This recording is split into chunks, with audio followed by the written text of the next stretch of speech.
Hello class, this is Dr. Ogilvy, and I'm going to give you a little tour of the Biolucida lab specimens. I'm actually updating this video because the ones that were there were a little out of date.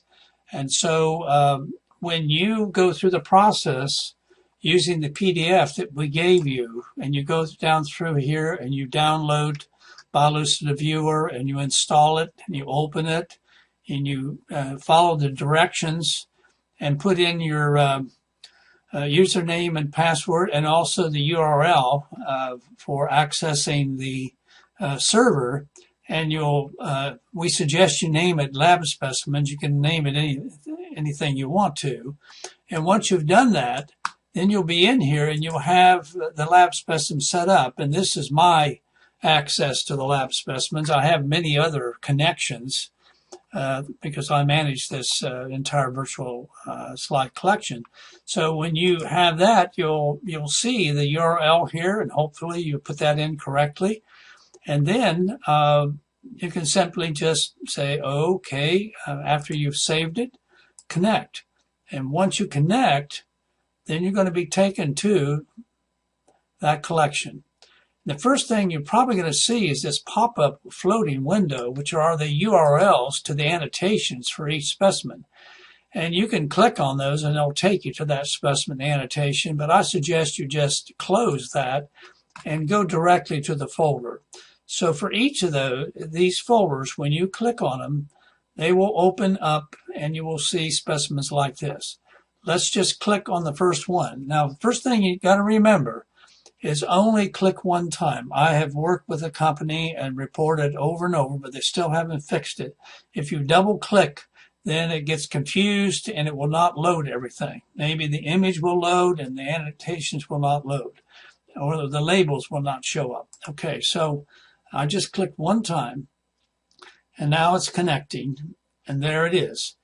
And then the next thing you should do is to click on the magnifying glass so that you can get a view of the specimen over here, so that when you magnify it and you zoom in like this, you'll have a little square and you can actually move around in the specimen like that.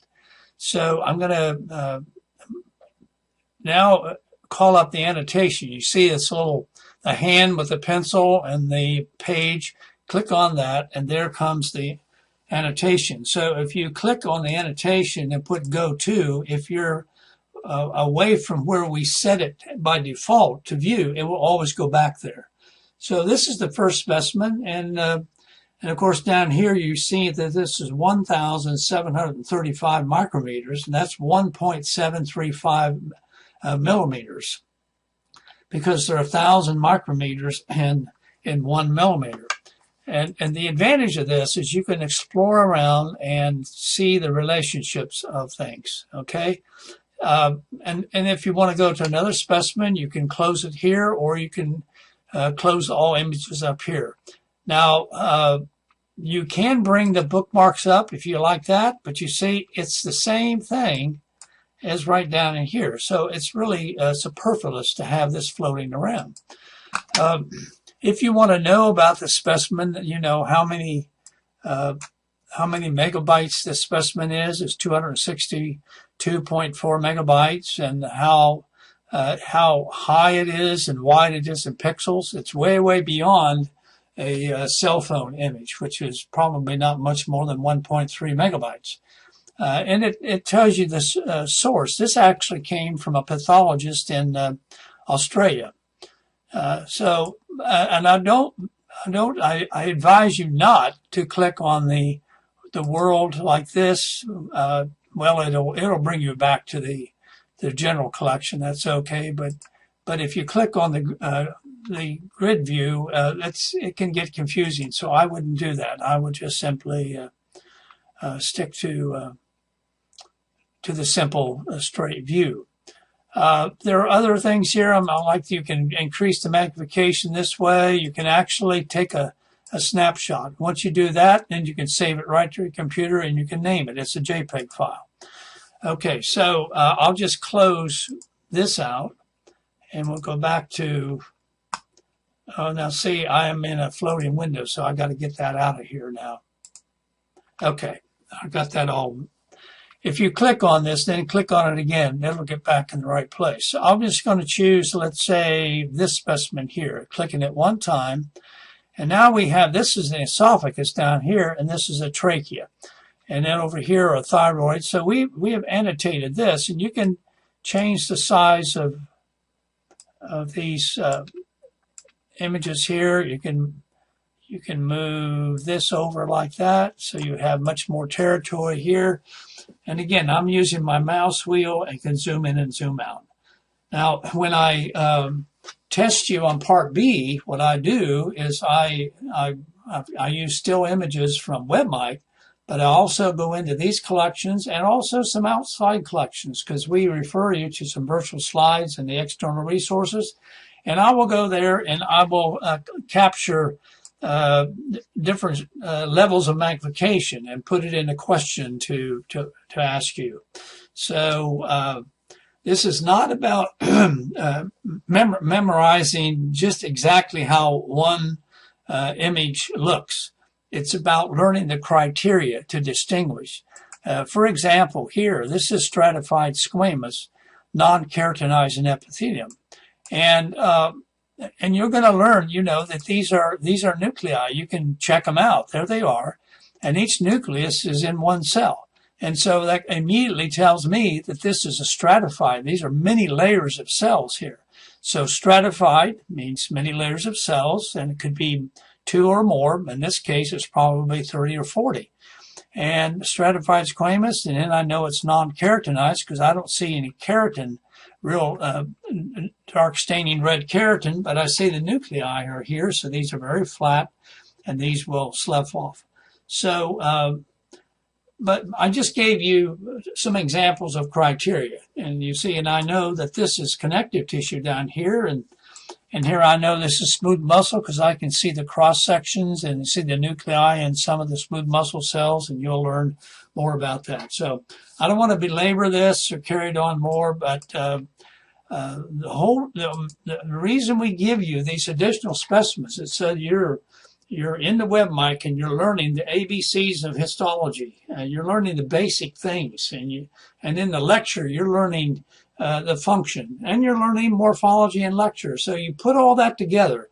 Then you come over here and in the course website, which I'm going to pause this a minute because I want to show you something there. So now I'm just superimposed the course website up here, and I want to scroll down to the course modules, and we're going to go in the first module in the course.